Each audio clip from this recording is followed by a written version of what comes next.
Le bonheur d'après Schopenhauer. D'après ce philosophe, que signifie exactement le bonheur? Quels sont ses piliers? Comment nous pouvons le gagner, l'avoir dans notre vie? Comment nous pouvons vivre de manière heureuse d'après Schopenhauer? Dans cette vidéo, je vais parler de ce sujet. Je vais lire les propos de Schopenhauer d'après son livre, ses propres paroles, ce qu'il pense par rapport au bonheur. Vous savez que lui, il a des paroles, des opinions un peu différentes. Pour certains, ce sont un peu étranges. Mais dans cette vidéo, je vais parler de ce sujet et à la fin, je vais comparer avec l'avis de quelques-uns des autres philosophes.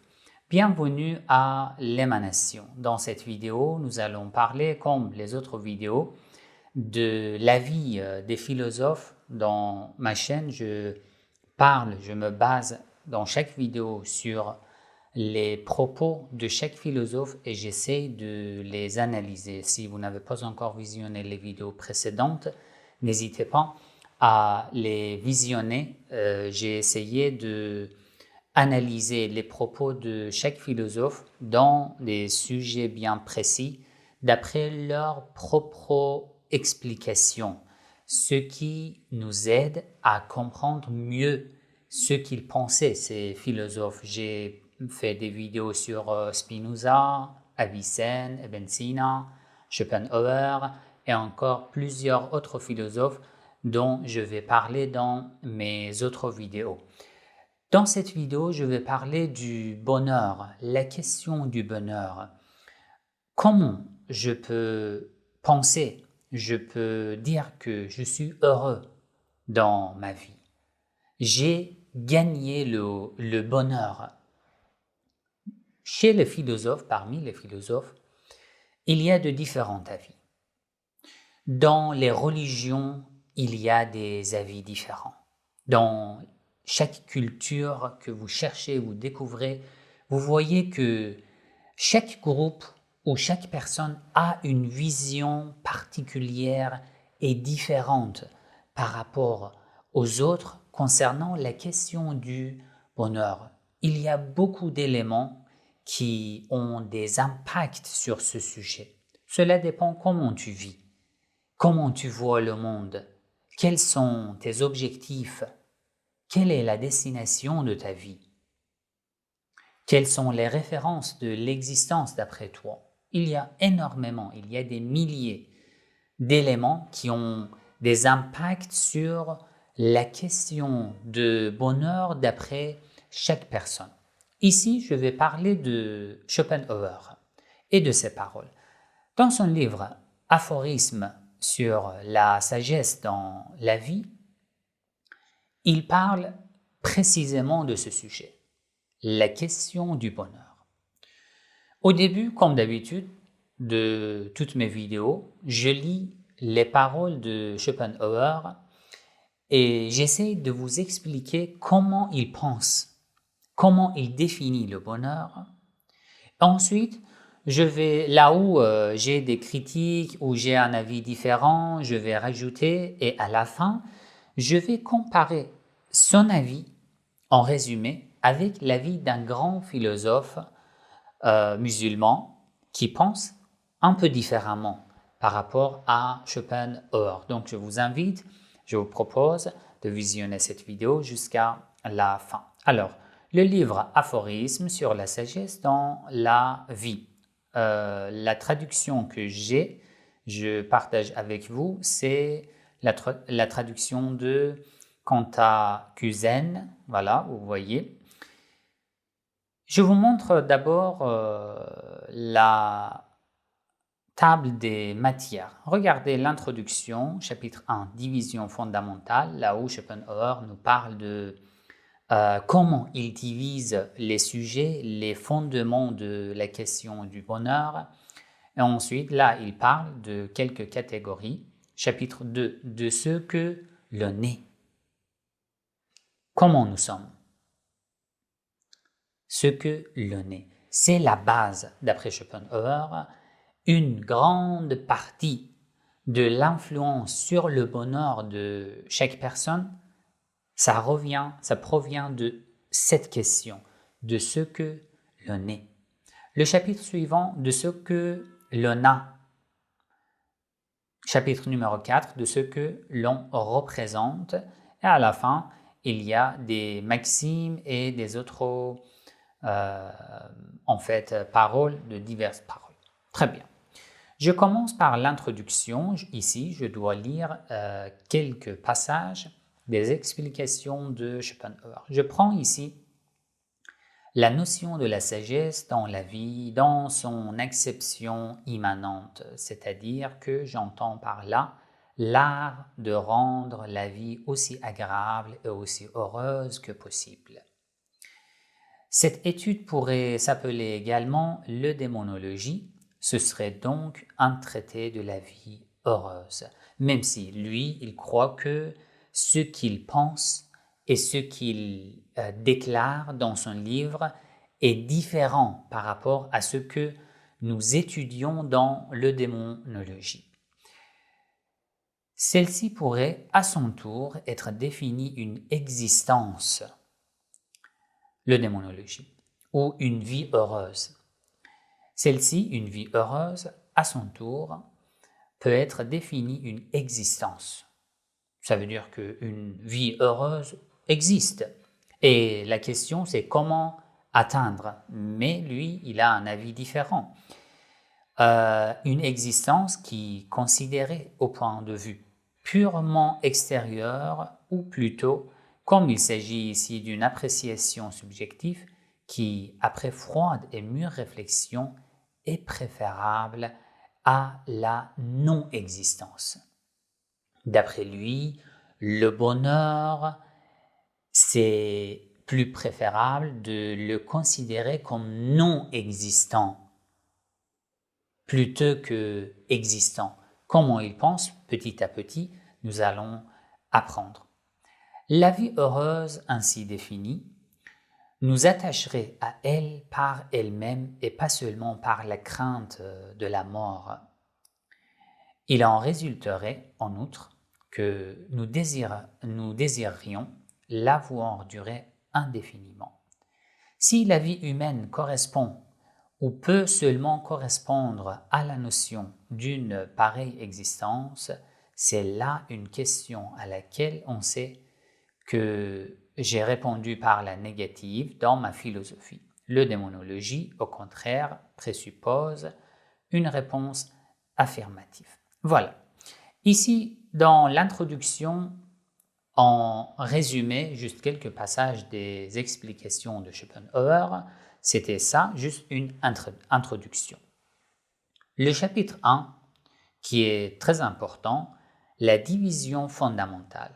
Ici, il nous explique comment il divise les fondements et comment il nous présente la structure de sa pensée concernant le bonheur. Il divise en trois. Regardez ici, Aristote, moralement, jusqu'à la fin, a divisé les biens de la vie humaine en trois classes. Les biens extérieurs, ceux de l'âme et ceux du corps. Ne conservant que la division en trois, je dis que ce qui différencie le sort des mortels peut être ramené à trois conditions fondamentales. Ce sont d'abord ce qu'on est, 2, ce qu'on a, 3, ce qu'on représente. Ça veut dire quoi? Ce qu'on est, donc la personnalité dans son sens le plus étendu. La personnalité. Par conséquent, on comprend ici la santé, la force, la beauté, le tempérament, le caractère moral, l'intelligence et son développement. Ce qu'on est, comment tu te trouves, ce que tu détiens en toi, en apparence, à l'extérieur et à l'intérieur. Ce qu'on est. Comment tu es né, où tu es né, dans quelle famille, dans quelles conditions, quelles circonstances, par quels moyens, quelle époque, quel temps, quelles compétences as-tu en toi lorsque tu es né? Quelles compétences avais-tu? La sagesse, l'intelligence, la force, le pouvoir, la physique, la beauté, la santé et tout se connaît. Ça, c'est la première catégorie, le premier fondement. Donc, dans le chapitre suivant, nous allons parler de ce que l'on est. 2. Ce qu'on a. Donc, propriété et avoir de toute nature. Alors, tout ce que tu possèdes et tout ce que tu as dans la nature en toi. Et 3. Ce qu'on représente. On sait que par cette expression, l'on entend la manière dont les autres se représentent un individu, la vie des autres, l'opinion des autres sur moi, comment ils pensent sur moi et comment je me présente devant les gens.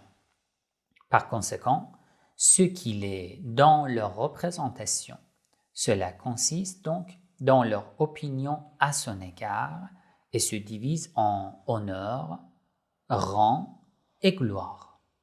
Ce sont les sous-chapitres de ce chapitre. Très bien. Il continue, il dit « Les différences de la première catégorie dont nous avons à nous occuper sont celles que la nature elle-même a établies entre les hommes. Ce qu'on est, c'est tout ce que la nature nous a accordé. » Il parle de la nature.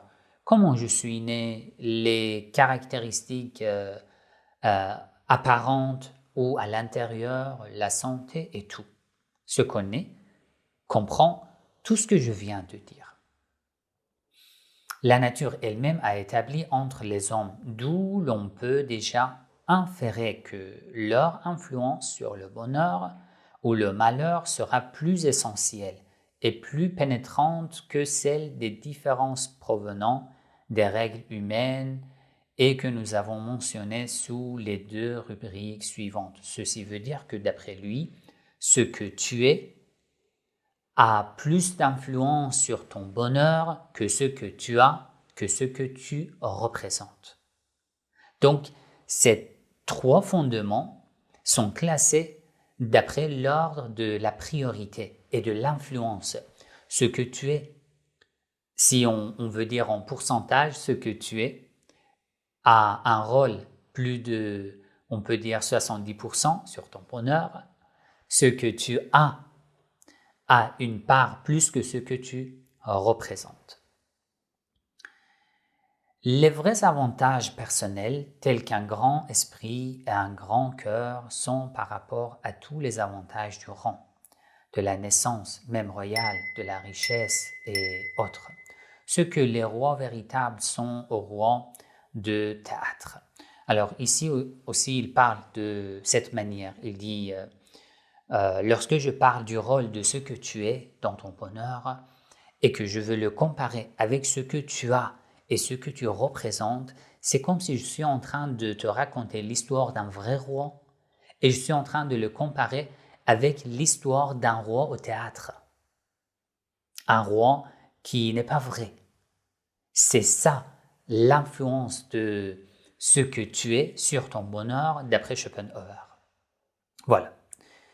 Dans le chapitre numéro 2, de ce que l'on est. Donc, c'est le chapitre le plus important. D'après lui, ce que tu es a l'influence plus que n'importe quel autre élément sur ton bonheur. Nous avons déjà reconnu d'une manière générale que ce que l'on est contribue plus au bonheur que ce que l'on a et ce que l'on représente. C'est clair. Le principal est toujours ce qu'un homme est. Par conséquent, ce qu'il possède en lui-même, car son individualité l'accompagne en tout temps et en tout lieu et teinte de sa nuance tous les événements de sa vie. Très bien. En toute chose et à toute occasion, ce qui l'affecte tout d'abord, c'est lui-même, son intérieur. Ceci est vrai déjà pour les jouissances matérielles et à plus forte raison pour celles de l'âme. Aussi l'expression anglaise, et après il traduit que, voilà, est-elle très bien trouvée? On dit pas en anglais Paris lui plaît. On dit il se plaît à Paris. Très bien. Il nous présente comment il pense de ce que l'on est. Et ensuite, les sous-catégories, d'après lui, les éléments les plus importants qui se trouvent sous la catégorie de ce que l'on est sont la santé, la beauté, la douleur et l'ennui. Ces trois sous-catégories. D'abord, la santé est la santé de l'esprit et du corps. Donc, l'état de la morale de ton âme et l'état de ton corps. Ici, lorsqu'il veut parler de ce sujet, bon, l'état de ta morale et l'état de ton corps font partie de ce que tu es. Et ça, ceci a un impact énorme sur ton bonheur, d'après Schopenhauer. Et nous savons que concernant la base, le fondement de la morale et du corps, nous n'avons pas de volonté. Comment nous devons naître, entrer dans ce monde?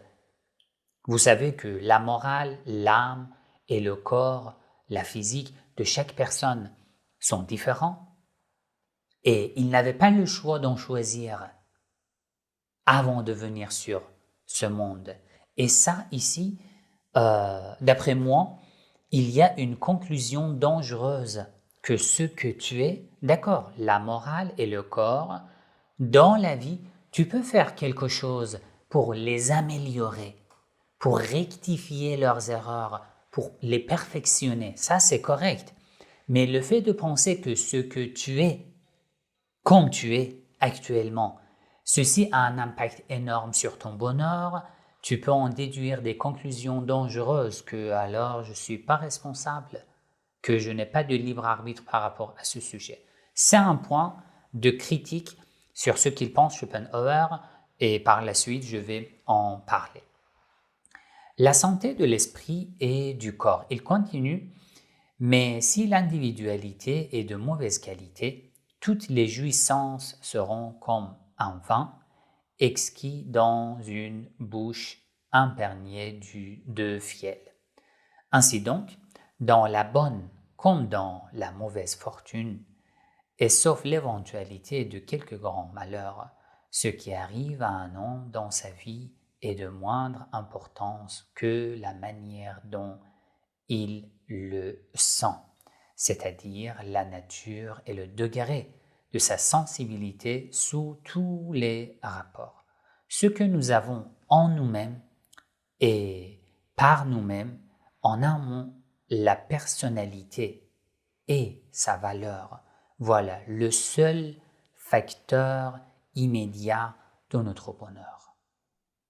Le seul facteur immédiat de notre bonheur et de notre bien-être. Tous les autres agissent indirectement. Ici, il y a beaucoup de choses à dire. Ce que tu es, tu peux en faire des changements. Tu peux faire des changements dessus. La perfection. Tu peux changer la direction. D'accord. Mais la base, tu n'as pas eu de contrôle avant de venir sur Terre, avant de vivre, avant de commencer cette vie. Le fait de dire que ceci a un impact direct sur ta vie, sur ton bonheur, ça te mène à penser au fatalisme, ce qui est philosophiquement refusé. Je peux en parler dans une vidéo particulière, mais maintenant je ne peux pas entrer dans l'argumentation. Ceci nous mène à accepter tout ce qui nous arrive. D'accord, si je vis dans la misère, c'est ce que je suis. Si je souffre du comportement de mes parents, c'est ce que je suis. Je ne peux pas changer. Si l'état de ma morale et de mon corps me font souffrir toujours à tout instant, c'est ce que je suis. Je dois l'accepter comme il est. Ça, d'après moi, psychologiquement déjà, c'est très dangereux. Et philosophiquement, ce n'est pas acceptable. Déjà, la façon de parler dans ce livre de Schopenhauer, ses explications et ses argumentations ne sont pas des argumentations et explications philosophiques. Même si on considère Schopenhauer comme un philosophe, un grand philosophe réputé et renommé, mais ce genre de propos ne sont pas philosophiques. Le fait que chaque personne commence à parler, à réfléchir à haute voix, sans argumenter, le fait de le nommer philosophe et de nommer ce genre de paroles des paroles philosophiques, ça c'est une erreur. Ces paroles sont plus psychologiques que philosophiques. Ce n'est pas une argumentation. Ce sont des propos, des théories psychologiques. Très bien. Et lorsque tu parles, pourquoi je distingue entre ces deux? Lorsque tu parles d'après les méthodes philosophiques, tu argumentes là tes émotions, ton passé, la misère que tu as vécue, que tu as vue, les souffrances que tu as reçues n'ont pas d'impact sur ton argumentation parce que tu suis les méthodes philosophiques dans ton argumentation. C'est comme la mathématique. Lorsque tu dis 1 plus 1 est égal à 2, 2 plus 2 est égal à 4, peu importe ton passé, peu importe les souffrances que tu as vues dans le passé, peu importe dans quelle famille tu es né, peu importe tes parents étaient agressifs ou non, peu importe les problèmes psychologiques que tu as, 2 plus 2 est égal à 4. Ça ne change pas. Une argumentation philosophique est pareille à la mathématique. Peu importe ton passé, ton expérience dans le passé, comment tu as vécu dans ta vie, ton argumentation philosophique est ton argumentation philosophique, séparée de ton passé. D'accord? Mais ici, ce genre de paroles et ce genre de propos ne sont pas philosophiques, sont des paroles psychologiques. Et lorsque tu te bases sur la psychologie, tu n'arrives pas à t'écarter dans tes propos de ton expérience du passé, de ta vie personnelle même. Je ne veux pas dire que alors tout ce que tu dis est incorrect. Non, jamais. Il y a beaucoup de choses que ici Schopenhauer il explique et que moi je suis d'accord. Mais ça fait partie des critiques les plus importantes concernant ce genre d'ouvrage. On n'arrive pas à distinguer. Et les étudiants qui étudient la philosophie, même les étudiants n'arrivent pas à distinguer c'est quoi un ouvrage philosophique et un ouvrage qui fait semblant d'être philosophique. Si tu n'arrives pas à distinguer ces deux, tu vas avoir beaucoup de problèmes, beaucoup de difficultés pour apprendre et pour analyser les propos. Alors, ici, d'après lui, ce que tu es a un impact direct sur ton bonheur. Mais les autres facteurs, ce que tu as, ce que tu représentes, leurs impacts seront indirects. Voilà le seul facteur immédiat de notre bonheur et de notre bien-être. Tous les autres agissent indirectement. Aussi, leur action peut-elle être annulée, mais celle de la personnalité, jamais. De là vient que l'envie la plus irréconciliable et en même temps la plus soigneusement dissimulée est celle qui a pour objet les avantages personnels. Voilà. Ici, il parle de ce sujet, comme je vous ai expliqué. Moi, je ne refuse pas cette idée de dire que ce que tu es a un impact sur ton bonheur. Très bien.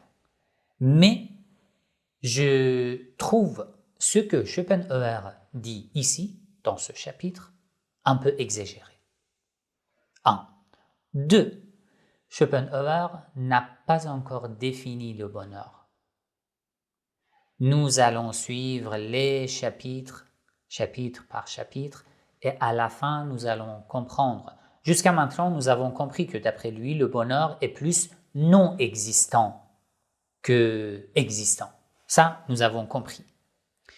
Mais nous devons lire ces chapitres, nous allons lire, et pour en déduire une définition d'après Schopenhauer. D'accord, tu dis bonheur, mais comment tu définis bonheur? Pour lesquels tu nous donnes une structure. C'est très important de savoir la définition pour laquelle tu essayes de nous donner cette structure. Deuxième élément qui se place sous catégorie de ce que l'on est, d'après Schopenhauer, c'est la beauté. Il dit la beauté est analogue en partie à la santé.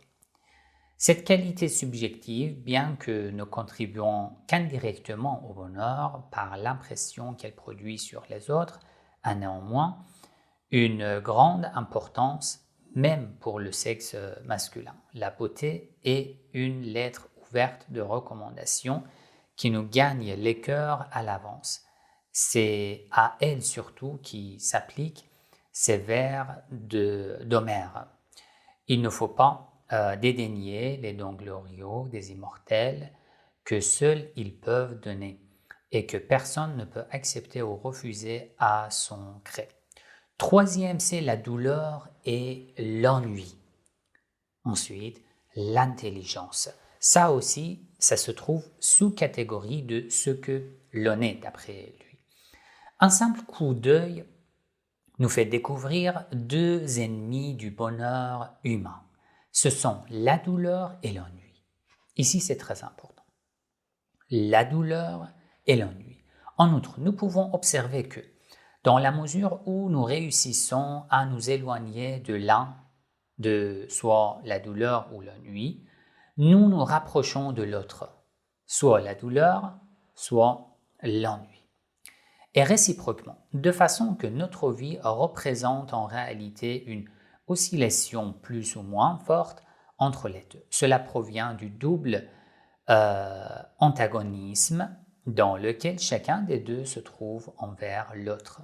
Un antagonisme extérieur ou subjectif, un antagonisme intérieur ou subjectif. En effet, extérieurement, le besoin et la privation engendrent la douleur.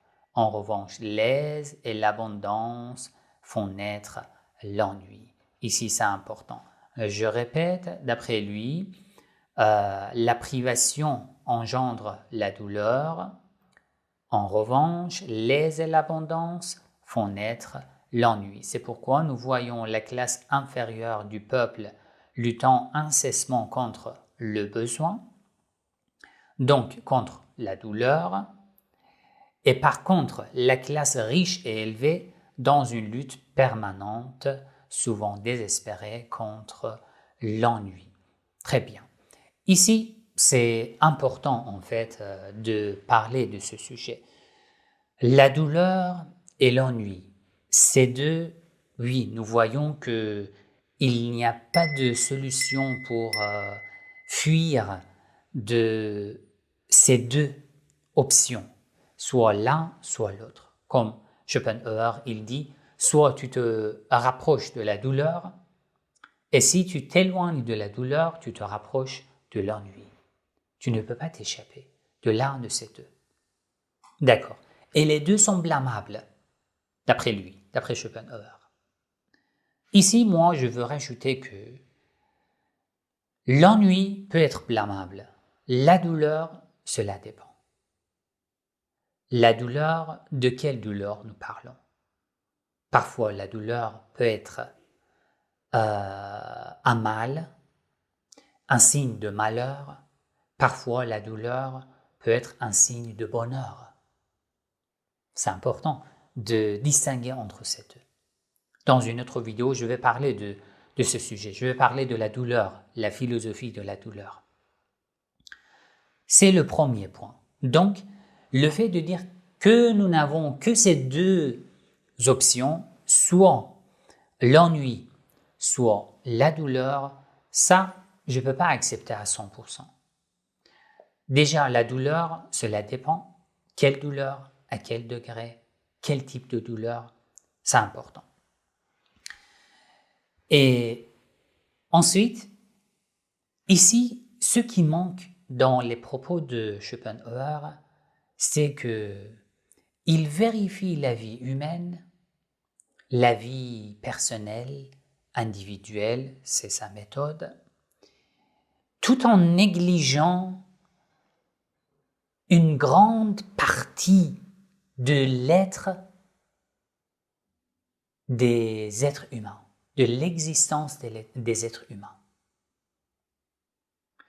Ceci veut dire que il se base sur l'aspect physique dans le sens général, ça veut dire l'aspect matériel de l'être humain, et on se retrouve harcelé entre ces deux, l'ennui, la douleur.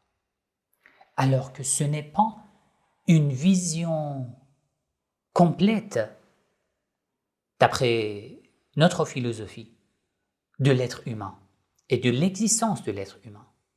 Je vais continuer mes explications dans les propos suivants de Schopenhauer. Ici, il a parlé de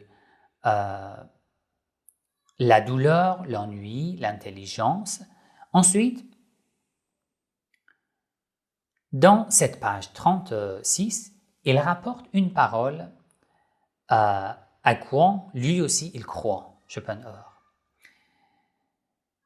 Ici, il dit « C'est donc avec raison qu'Aristote a dit « Le bonheur appartient à ceux qui se suffisent à eux-mêmes. Le bonheur appartient à ceux qui se suffisent à eux-mêmes. » Très bien. Ici, bon, même s'il a beaucoup de paroles avant cette citation, mais bon, je ne peux pas tout lire, ça sera très long. Cette parole de Aristote peut être interprétée de différentes manières. Le bonheur appartient à ceux qui se suffisent à eux-mêmes. Si tu as une vision individuelle de la vie, tu peux l'interpréter d'une manière. Si tu as une vision plus sociable, tu peux l'interpréter d'une autre manière. Si tu as une vision spirituelle, tu peux l'interpréter d'une manière tout à fait différente. Mais d'après le système de la pensée de Schopenhauer, nous comprenons parfaitement maintenant de quoi il parle. Ce qui se suffit à lui-même, ça veut dire celui qui se contente de ce qu'il est. C'est tout. Sois content de ce que tu es, comment tu es né, en quelles circonstances, avec quel caractère. C'est tout. Chapitre 3 de ce que l'on a. Il dit Épicure, le grand docteur en félicité, a admirablement et judicieusement divisé les besoins humains en 3 classes. Premièrement, les besoins naturels et nécessaires. Ce sont ceux qui, non satisfaits, produisent la douleur, comme la nourriture et le vêtement. Naturel et nécessaire. 2. Les besoins naturels, mais non nécessaires, comme le besoin de la satisfaction sexuelle. C'est naturel, mais pas nécessaire. Et 3. Les besoins ni naturels, ni nécessaires, comme avoir envie d'une vie de luxe, d'avoir beaucoup de richesses. Ce n'est ni naturel, ni nécessaire. Il a classifié en 3 classes. La limite de nos désirs raisonnables se rapportant à la fortune est difficile, sinon impossible à déterminer. car le contentement de chacun à cet égard ne repose pas sur une quantité absolue, mais relative, savoir sur le rapport entre ses souhaits et sa fortune. Aussi, cette dernière, considérée en elle-même, est-elle aussi dépourvue de sens que le numérateur d'une fraction sans dénominateur. Très bien.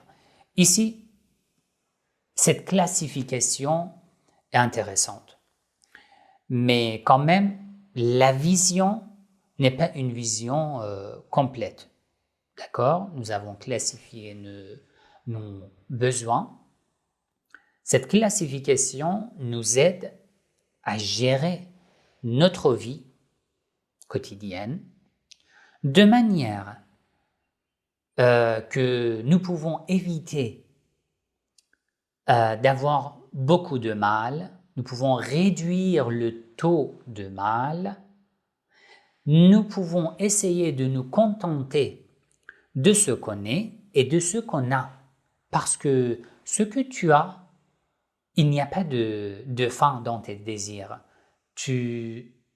Par exemple, tu as une fortune de 10 000 euros, tu peux te contenter, tu peux dire que non, j'en veux encore plus.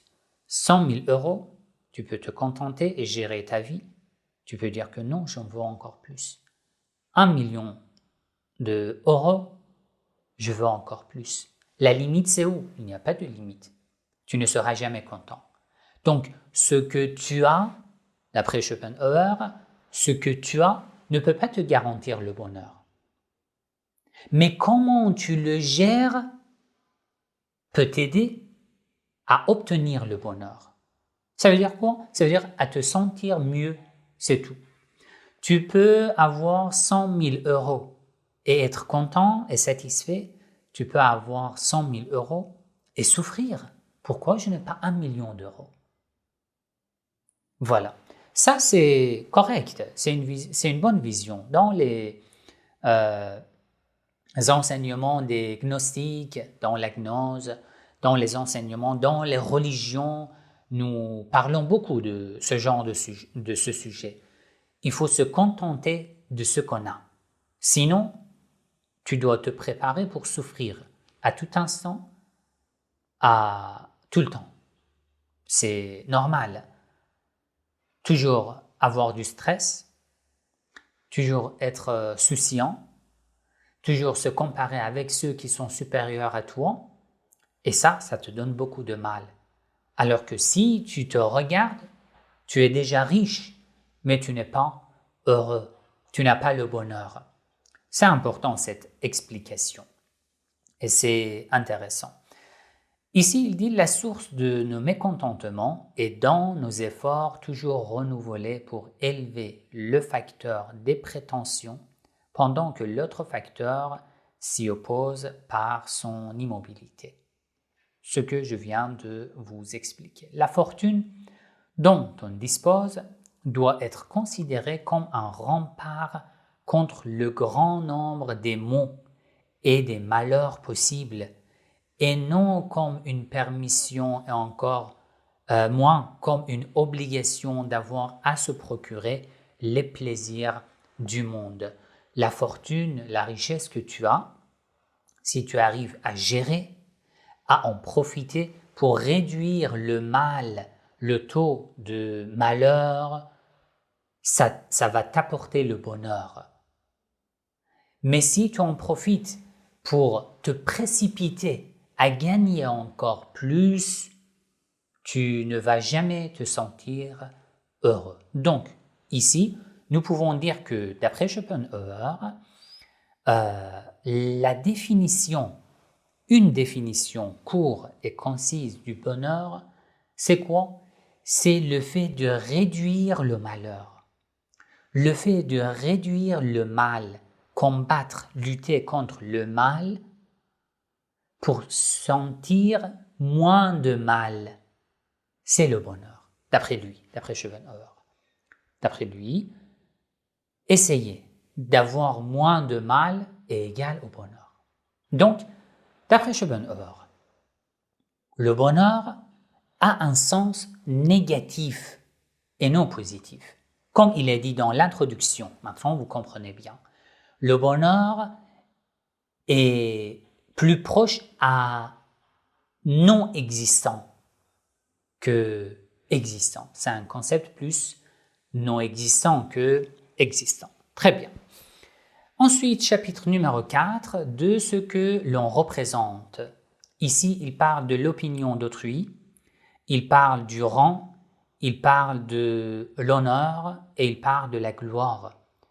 Il explique en fait ce que les gens pensent de toi. Ceci a la moindre influence sur ton bonheur. C'est vrai dans les enseignements, dans la philosophie, dans la gnose, dans les enseignements spirituels aussi, nous avons ce genre de sagesse. Ce que les gens pensent sur toi n'est pas lié à ton bonheur. La vie positive des gens sur toi ne t'apporte pas le bonheur et la vie négative des gens aussi ne t'apporte pas le malheur. Cela dépend comment tu les gères. Ça dépend de toi, comment tu les vois. C'est comme un exemple très, on peut dire, sensible. C'est comme les influenceurs qui travaillent, qui créent du contenu dans les réseaux sociaux.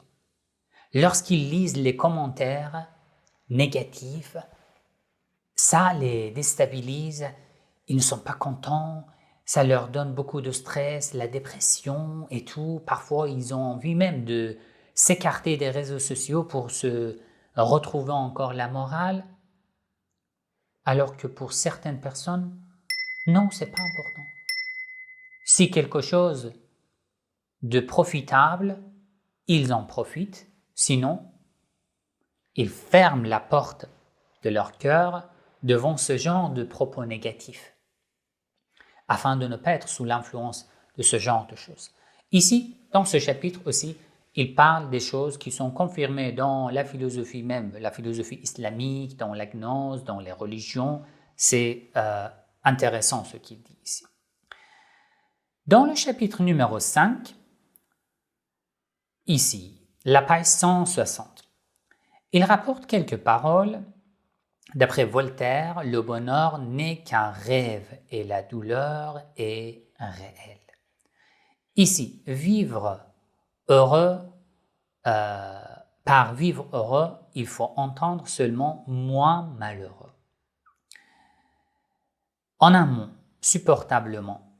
Et de fait, la vie n'est pas là pour qu'on en jouisse, mais pour qu'on subisse, pour qu'on s'en acquitte.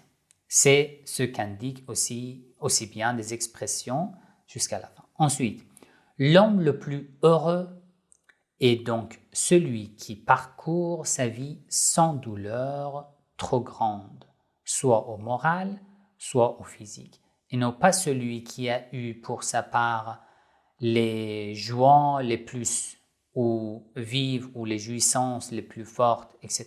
etc. C'est un sujet et le dernier. Ici, la page 215, il dit « Borner ses désirs, refréner ses convoitises, maîtriser sa colère, se rappelant sans cesse que chaque individu ne peut jamais atteindre qu'une partie infiniment petite de ce qui est désirable et qu'en revanche, démons sans nombre doivent frapper chacun. En un mot, s'abstenir et essayer de se soutenir. Voilà la règle sans l'observation de laquelle ni richesse ni pouvoir ne pourront nous empêcher de sentir notre misérable condition. Très bien. Ici, si on réunit tout ce que nous venons de lire dans les propos de Schopenhauer, d'après lui, le bonheur a un sens plus négatif.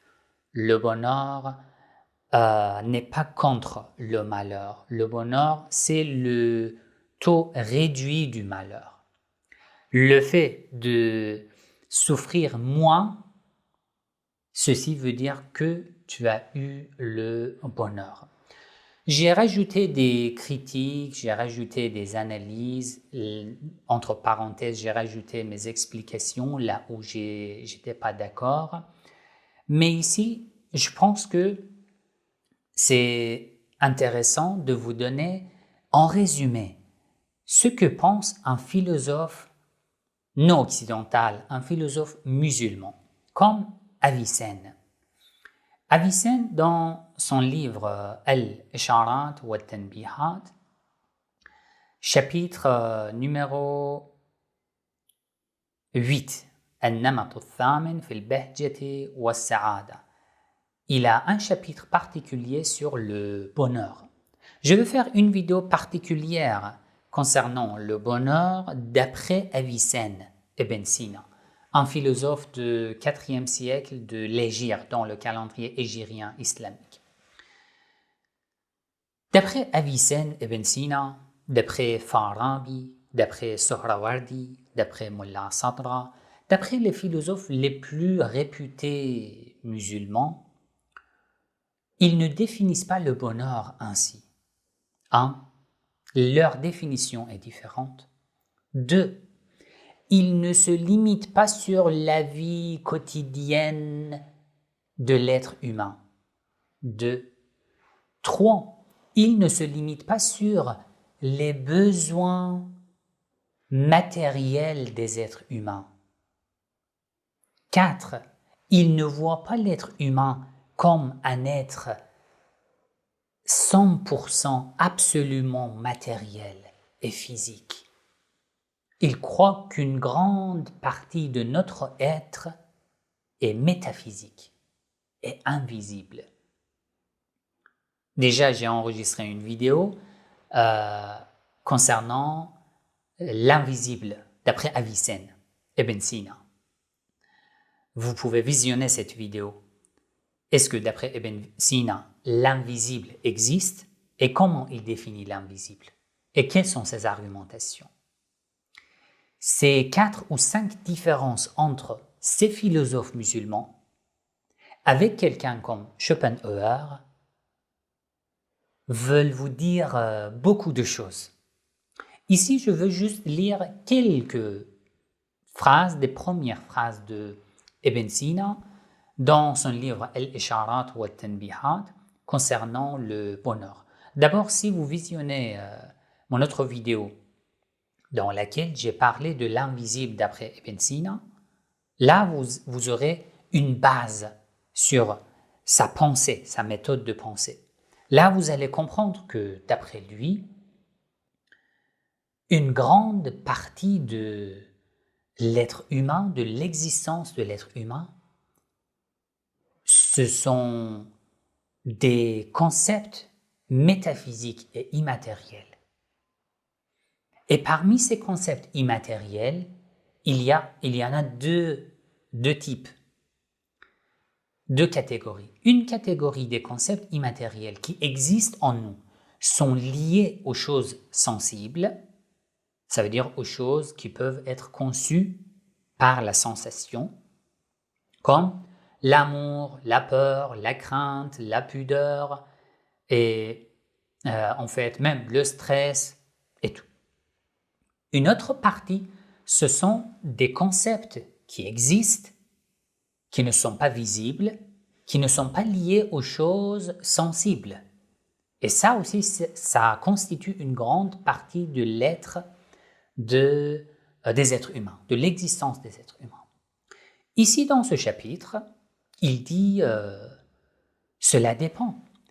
Lorsque tu parles du bonheur, normalement, ceci est lié à tes désirs. Et les désirs de chaque personne sont différents. Il dit, est-ce que nos désirs, des choses par lesquelles nous recevons beaucoup de plaisir, sont à 100% matériels, visibles, sensibles? La réponse d'après lui, non. Il donne un exemple. Imagine, alors moi je change son exemple comme ça. Imagine un enfant qui adore manger le pizza. Il adore. Lorsqu'il fait quelque chose, il s'est occupé de quelque chose. Dès que tu l'appelles, viens, mange le pizza, il court. Il se présente tout de suite. Mais si il s'occupe d'une activité plus intéressante que manger le pizza, par exemple, il est en train de jouer aux jeux vidéo, une compétition, il est en train de gagner. Tu l'appelles, vas-y, ton pizza est prêt. Il ne t'écoute même pas, il ne t'entend même pas. Pourquoi?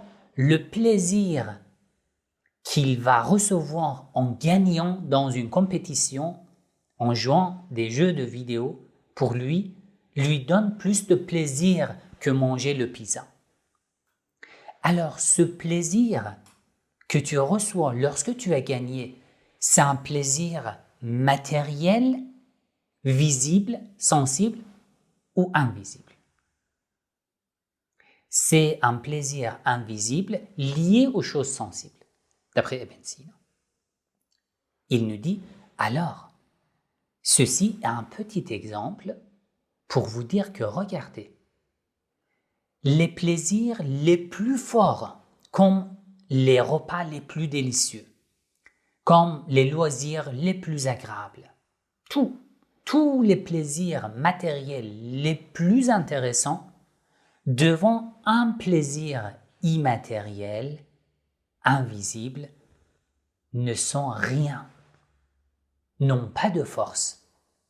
Donc, le plaisir invisible a une force énorme et incroyable. Et après, il dit, mon exemple était un plaisir invisible lié aux sensations. Et après, qu'est-ce que vous allez dire concernant les plaisirs invisibles détachés de nos sensations? Ça, c'est énorme. Là, il commence à en parler, à argumenter. Pourquoi il parle ainsi? Parce que il voit l'homme comme il est, constitué de deux aspects, l'aspect physique, l'aspect métaphysique. Tu n'arrives pas à ignorer l'aspect métaphysique. Ici, Ibn Sina, il dit, la plupart des gens pensent que les gens pensent que les plaisirs les plus forts sont les plaisirs sensibles. Le sexe, une relation intime, manger quelque chose, avoir des loisirs. Ils pensent que les autres plaisirs n'ont rien. Alors que ça, ce n'est qu'une imagination qui n'est pas vraie. Pourquoi? Je vous ai expliqué, mais dans une vidéo particulière, je vais parler du bonheur d'après Avicenne et Ibn Sina. Là, vous allez visionner cette vidéo et l'autre vidéo et vous allez comparer entre ce que pense Schopenhauer et ce que pense Avicenne, par exemple. Déjà, beaucoup de philosophes comme Sohrawardi, comme Mullah Sadra, comme Farabi, chez les philosophes musulmans, ont parlé du bonheur, chacun avec sa propre méthode. Je vais essayer de faire des vidéos particulières sur leurs avis. Alors, écrivez dans les commentaires ce que vous pensez concernant le bonheur d'après Schopenhauer, d'après Ibn Sina. Nous pouvons échanger dans les commentaires. Moi, je lis vos commentaires et je vous réponds. J'attends vos commentaires à une nouvelle vidéo très intéressante. À très bientôt.